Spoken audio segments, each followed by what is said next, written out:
kita langsung ke acara inti, yaitu ngaji kita kepada beliau Bapak Kiai Yusuf Ismail. Waktu dan tempat kami persilakan. Langsung nanti doanya Pak Dironsol kepada beliau kami persilakan. Izin Kiai.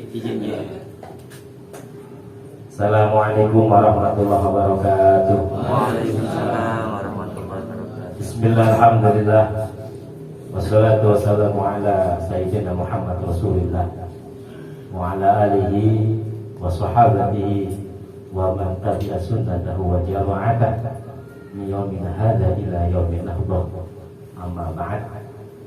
Yang mulia para kiai, para asatidz, wabil khusus Rais Syuriah dan baca ilmu penjaringan Kiai Haji Nu'man Khadari, yang terhormat Kiai Haji Abdul Mu'in MPD selaku pengurus wilayah Nahdlatul Ulama, wabil khusus Sahibul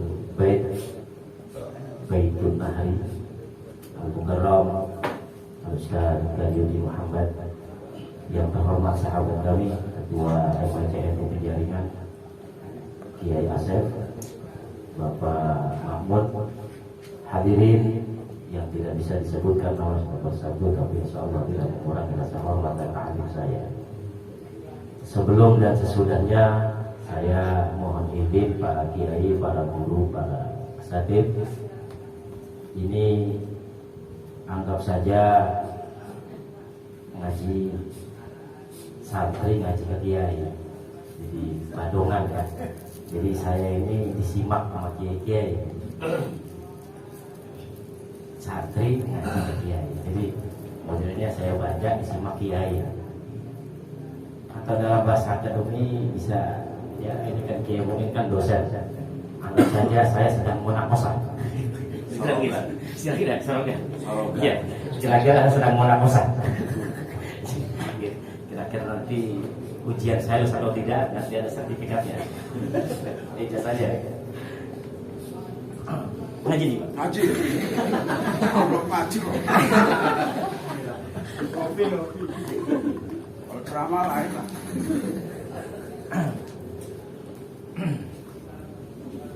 Bismillahirrahmanirrahim. Qala al-mu'allif rahimahullah ta'ala wa radhiyallahu anhu ana wa 'adallahu asrahu wa karamati ilaina wa zadana Allah bihadil ulum wa nafa'ana bihi wa bi'ulumihi fid darin. Bismillahirrahmanirrahim. Mohon maaf, mohon izin Pak Muin, saya masih muda tapi mata saya sudah kurang bagus gitu. Kalau buat melihat kitab itu gelap, tapi kalau duit sih pakai kacamata terang.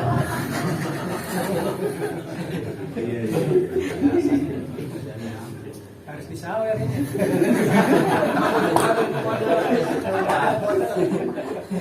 Sekarang. Enggak, soalnya ini seumur hidup ini baru ini saya ngaji itu dihadapin sama kiai-kiai.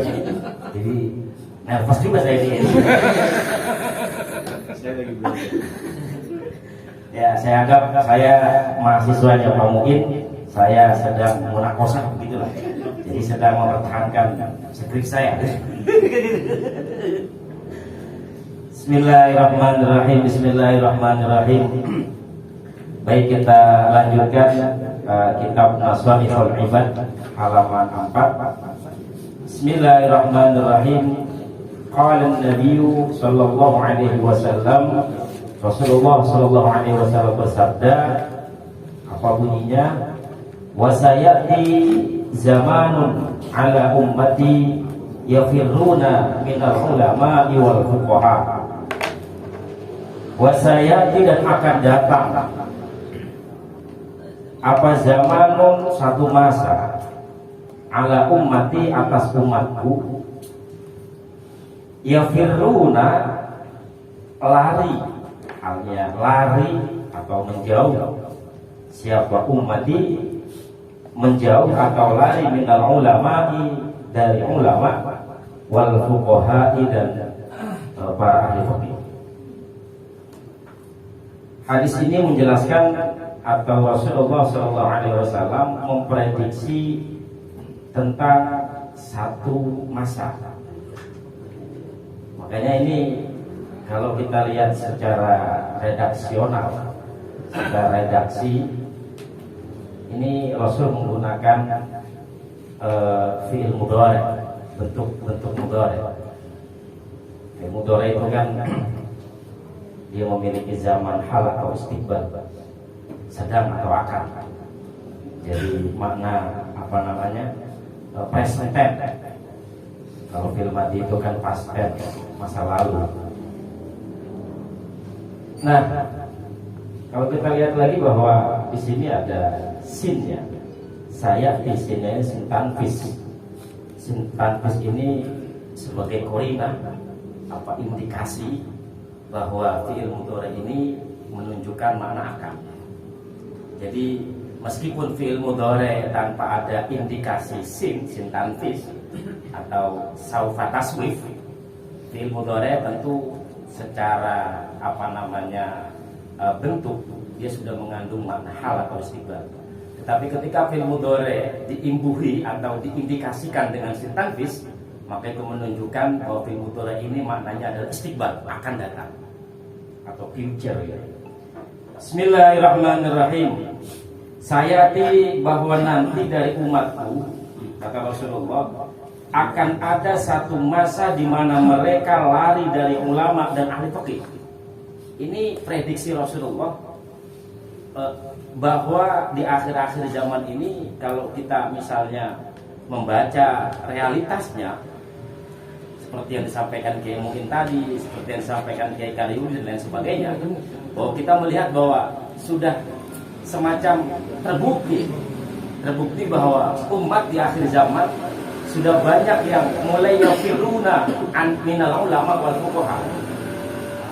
Nyatanya sekarang, mohon maaf, banyak orang mengerti ilmu agama, tapi ketika ditanya dari mana sumbernya, dia tidak belajar dari guru, dia tidak belajar dari madrasah, dia tidak belajar dari pondok pesantren. Tapi ketika ditanya tentang agama, dia tahu dari Syekhuna Al-Mukarram Google. Artinya bahwa ini menunjukkan prediksi Rasulullah ini nyata benar, bahwa saya di zamanun ala umat yafiruna minal ulama wal fuqaha, bahwa umat sudah ada yang lari dari ulama dan ahli fikih. Bismillahirrahmanirrahim. Bismillahirrahmanirrahim. Maka itu kalau kita lihat istilah-istilah ini, istilah ulama itu kalau kita lihat secara ilmu gramatikal bahasa Arab, ulama ini bentuk plural, bentuk jamak. Cuma karena sudah di Indonesia kan, jadi bahasa Indonesia itu mengucapkan ulama itu seolah-olah kayak bentuk singular, bentuk mufrad tunggal. Padahal ulama itu jamak, bukan bentuk tunggal. Tapi ketika itu kemudian di Indonesia kan, kalau bahasanya istilahnya bahasa Arab di Indonesia kan, itu kemudian kadang-kadang terjadi kerancuan makna atau bisa jadi semacam kayak reducing, pemotongan makna. Ulama itu jamak sebetulnya. Makanya kita kalau sambutan kan yang terhormat para ulama itu sebetulnya kalau kita mengacu kepada bentuk bahasa keliru. Para itu sudah menunjukkan banyak, sementara ulama juga artinya banyak. Nah, ulama itu kalau Ustaz Kamal itu berasal dari kata alim. Pakai alim bukan pakai alif. Alim itu bukan, tapi alim pakai ya. Jadi asalnya pakai alif, alim. Alima ya'lamu ilman fahuwa alimun. Tetapi kemudian kata alimun itu dibuat sifat musyabahah. Sifat musyabahah diikutkan pada wazan fa'ilun. Jadi akhirnya alim, alimun. Jadi jadi kata ulama bentuk tunggalnya itu bukan alim, bukan, tapi alim. Itu bentuk tunggalnya itu. Sehingga ketika dia dijamak taksirkan itu diikutkan pada wazan alimun ulama. Ini wazannya fa'ilun fu'ala, atau karimun kurama, fadilun fudola. Itu rumus pasti ya dalam apa namanya tata bahasa gitu ya. Sama juga fuqaha. Fuqaha itu dari bentuk tunggalnya faqih, pakai ya. Faqih itu ahli fikih.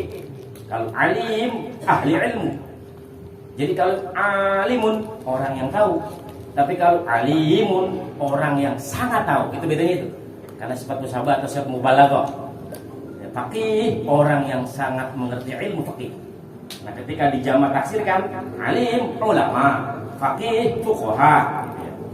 Bismillahirrahmanirrahim. Ketika umat itu sudah lari dari ulama, mereka lari dari ahli fikih, apa yang terjadi?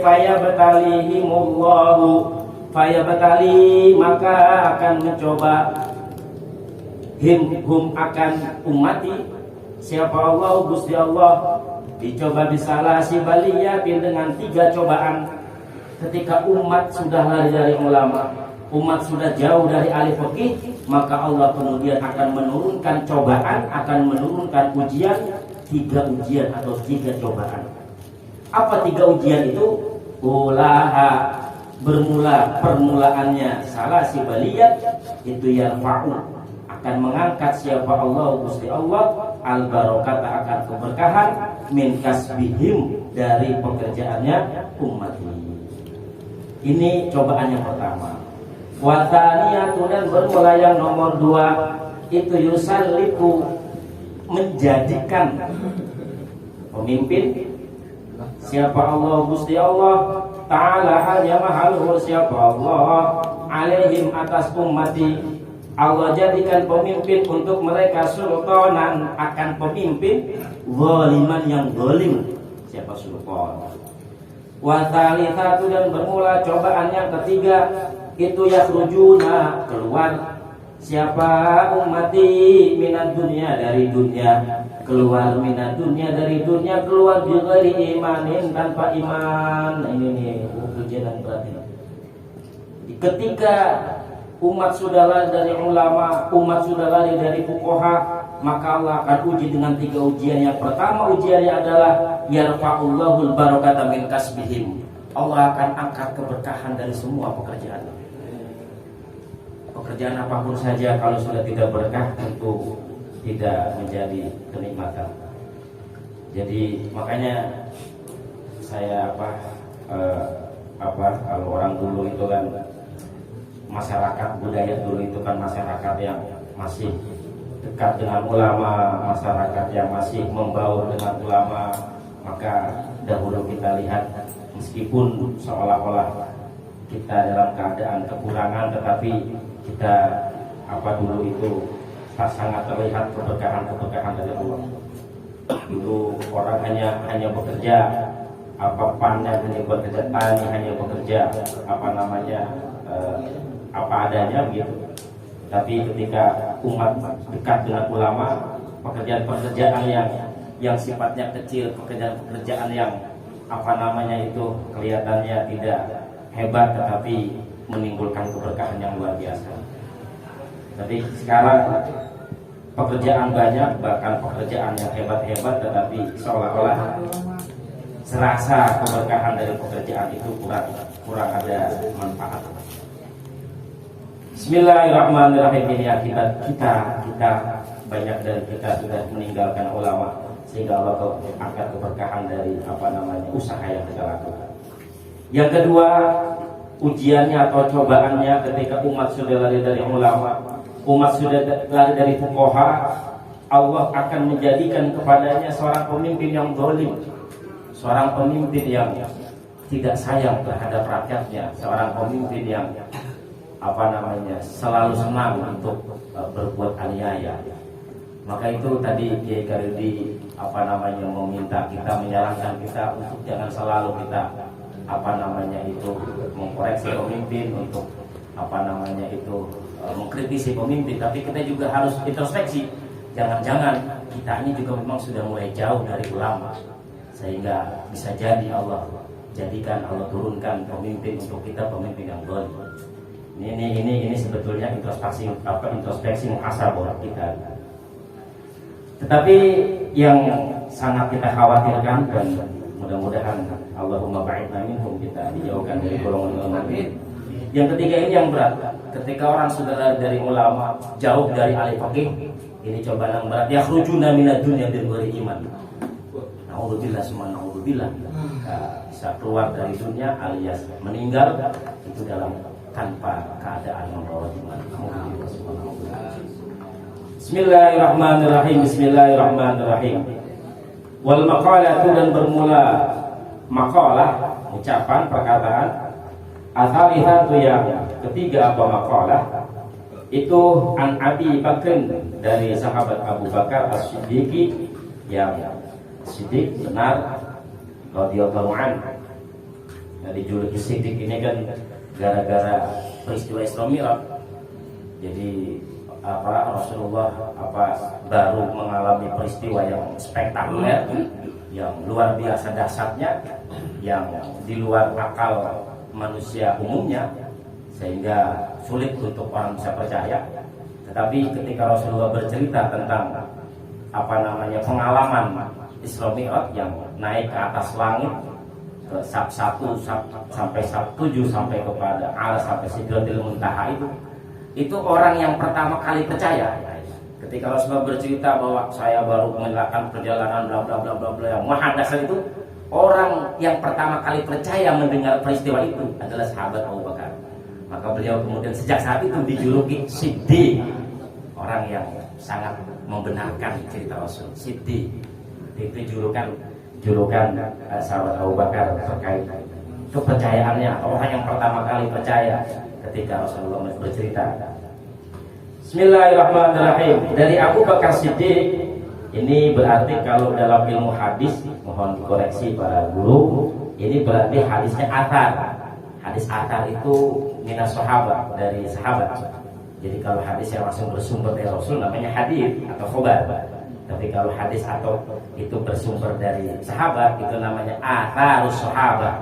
Hadisnya sahabat itu namanya athar.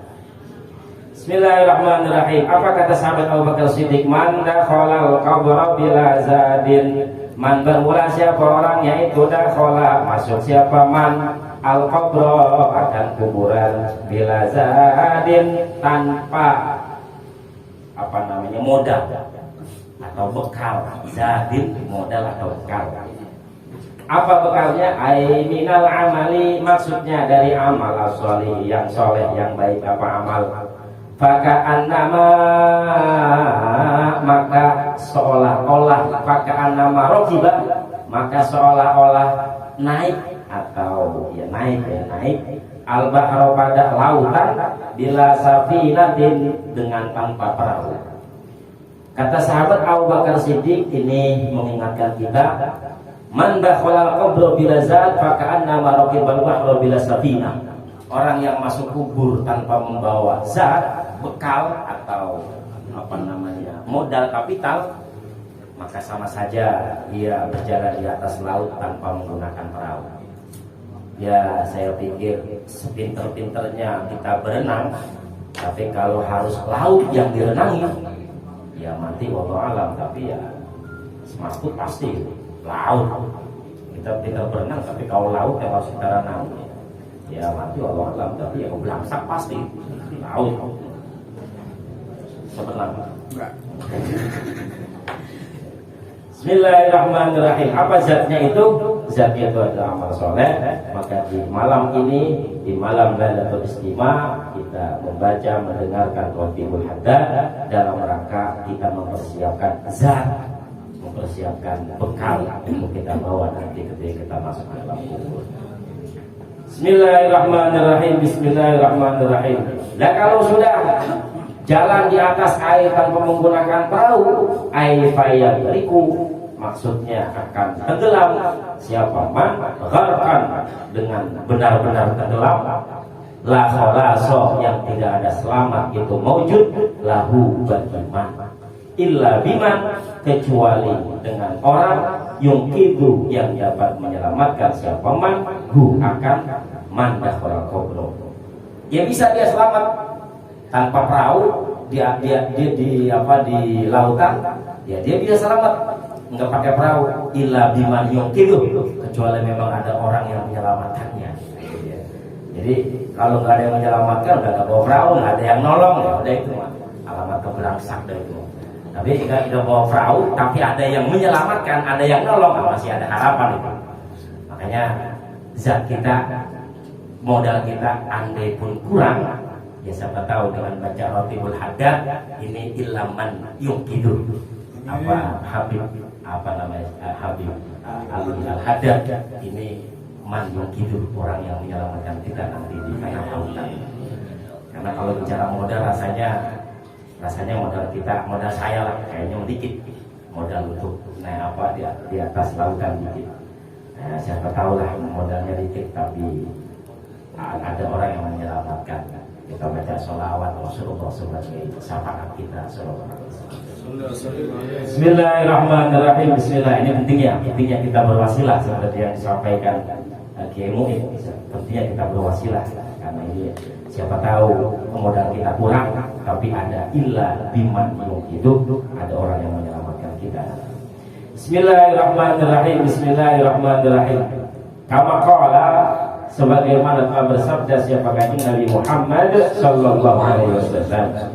Kata Rasul, mal mayyitu fi qabrihi illa kal ghariqil mughawwid. Mal mayyitu, tidak ada bermula seorang mayit fi qabrihi, di dalam kuburnya al mayyit itu illa kal ghariqi, kecuali seperti orang yang tenggelam, al mughawwadi, yang mencari pertolongan, yang mencari untuk ditolong. Kalau mughawwad maknanya yang mencari untuk ditolong, kalau mughawwid yang mencari pertolongan. Bismillahirrahmanirrahim. Bismillahirrahmanirrahim. Jadi kalimat mal mayyitu fi qabrihi illa kal ghariqil mughawwid itu seolah-olah kita nanti ketika masuk di alam kubur kita sibuk untuk mencari pertolongan. Jadi makanya benar sudah ajaran orang-orang tua kita, benar sudah ajaran ulama-ulama kita di Nahdlatul Ulama untuk banyak-banyak kita mencari wasilah, untuk banyak-banyak kita mencari bantuan-bantuan. Kita baca Rotibul Haddad ini kan salah satu cara kita mencari wasilah, cara kita mencari pertolongan. Kita baca sholawat kepada Nabi juga salah satu kita mencari wasilah, mencari pertolongan. Bismillahirrahmanirrahim. Bismillahirrahmanirrahim. Ayat talibi maksudnya orang yang mencari, li ayyuhada, supaya ditolong atau diselamatkan, ditolong siapa al-mayyit. Bismillahirrahmanirrahim. Bismillahirrahmanirrahim. Lanjut. Ini udah jam segini mah udah bukan wayang ngaji sebenarnya, wayang kita kongkok sebenarnya, wayang kita ngopi. Sudah siap Satu lagi ya. Bismillahirrahmanirrahim. Wal maqalah, dan bermula ucapan perkataan Ar-Rabi'atu yang nomor 4 al-maqalah itu an Umar, dari sahabat Umar. Bacanya Umar ya, karena ini isim ghairu munsharif. Isim ghairu munsharif itu kan ketika dalam keadaan i'rab jar itu dengan fathah. Itu isim ghairu munsharif. Jadi enggak boleh dibacakan Umarin, enggak boleh. Umar karena Umar itu isim ghairu munsharif. Bismillahirrahmanirrahim. An Umar, dari sahabat Umar radhiyallahu an, nukila dipindahkan atau dialihkan anis syekhi, dari Syekh Abdul Mu'ti As-Samlawi.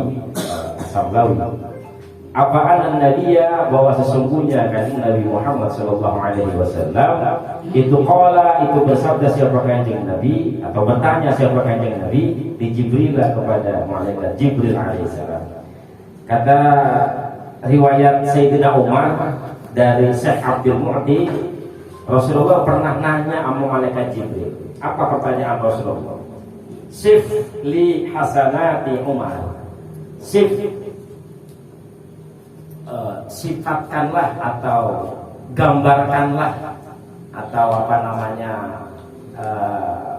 ya gambarkanlah, sifatkanlah atau gambarkanlah li bagiku, untukku, kata Rasul, malaikat Jibril, tolong gambarkan kepada saya an hasanati Umar, akan kebaikan-kebaikan Umar. Jibril, tolong gambarkan kepada saya amal-amal baik Umar itu seperti apa, kira-kira begitu. Kemudian Faqala, kemudian menjawab atau menjelaskan siapa malaikat Jibril. Gambarnya begini: Lau kanatil biharu midadan wasyajaru aqlama lama hasaratha. Lau kana, jika seandainya ada apa al-biharu, apa lautan. Ini laukan nanti dibaca kasroh karena di wasol ya. Kalau di wakaf bacanya laukanat, tapi kalau di wasol bacanya laukanatil bihar. Tanya dibaca kasroh. Karena ini kaidah juga. Jadi setiap ada sukun bertemu al, itu kalau dalam ilmu gramatikal bahasa Arab, setiap ada sukun bertemu al, itu kalau dia mau dibaca wasol, maka sukunnya wajib dibaca kasroh. Sama dengan yarfa'illahu alladziina aamanu minkum itu.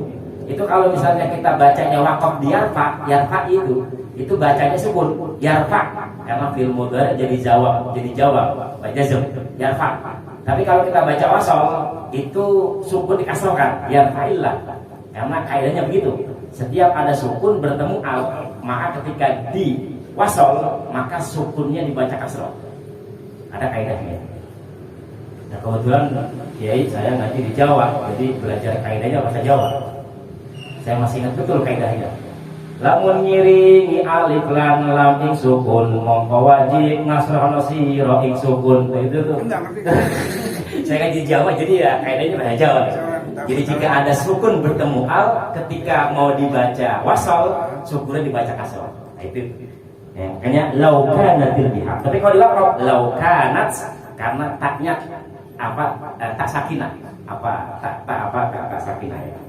Laukanat, jika ada apa bihar wa lautan itu midah dan itu tinta, wal wasajaru dan daun pohon pohon itu aklaman itu sebagai penaknya lama hasor lama hasor tuh ya taknya dibaca domah ya, lama hasor tuha gitu ya, lama hasor tuh, maka tidak akan bisa menghitung siapa aku malaikat Jibril akan hasanati Umar. Jibril, tolong gambarkan seperti apa sih amal-amal baiknya sahabat Umar. Jawaban Jibril, laukanatil biharu midada, seandainya laut jadi tintanya, wasyajaru aklaman, pohon-pohon di dunia itu menjadi penanya, pulpennya, lama hasortuha, maka untuk menuliskan kebaikan-kebaikan Umar tidak cukup. Air laut sudah habis, pohon-pohon sudah habis untuk menulis kebaikannya Umar, belum selesai kebaikan Umar ditulis, itu air laut sudah habis sebagai tintanya. Artinya kan menggambarkan hasanati Umar itu pun luar biasanya, nggak bisa hitung kebaikan-kebaikan Umar. Ini yang menarik apa Pak? Yang menarik kita tahu dalam sejarah bahwa sahabat Umar itu masuk Islam itu bukan dari kecil. Anggap saja dia mu'alaf, karena dia masuk Islam itu sudah besar. Artinya ini memberikan pelajaran kepada kita. Belum tentu orang yang dari lahir Islam itu lebih hebat dari orang yang baru masuk Islam. Nah ini menggambarkan begitu. Karena ini siapa nih? Ini jelas ini Sayyidina Umar itu anggap aja mu'alaf ya, karena dia tidak masuk Islam seperti Sayyidina Ali. Kalau Sayyidina Ali Islam dari kecil ya. Nah, tapi meskipun dia Islamnya itu sudah dewasa, sudah besar, tetapi kebaikannya itu bisa mengalahkan orang-orang yang sudah Islam lama. Ini kalau kita tarik ke dalam konteks kita atau istimewa, belum tentu orang yang dari lahir NU. Paham ya? Begitulah analoginya ya. Begitu ya. Begitu analoginya. Jadi belum tentu orang yang lahir sudah NU itu lebih NU dari orang yang baru NU. Kenapa begitu ya? Jadi meskipun Kiai Karyudi ini di rahimnya sudah NU, kalau ditanya Kiai kapan NU-nya? Oh saya belum masuk dari NU, sombong ya, belum masuk dari NU ya. Tapi belum tentu ini lebih NU dari Pak Tri ini ya, mualaf NU.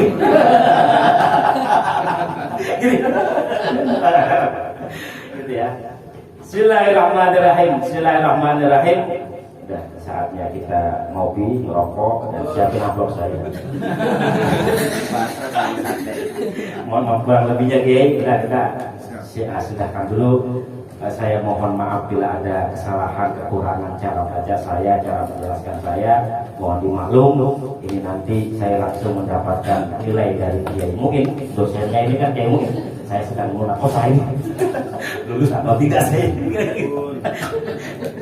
Saya kira itu. Mohon izin Kiai Herman dan lain sebagainya. Mudah-mudahan ada barokah manfaatnya. Wallahu a'lam bishawab. Wa ilaihi marji wal ma'af. Wallahu muwaffiq ila aqwamit thoriq. Assalamualaikum warahmatullahi wabarakatuh.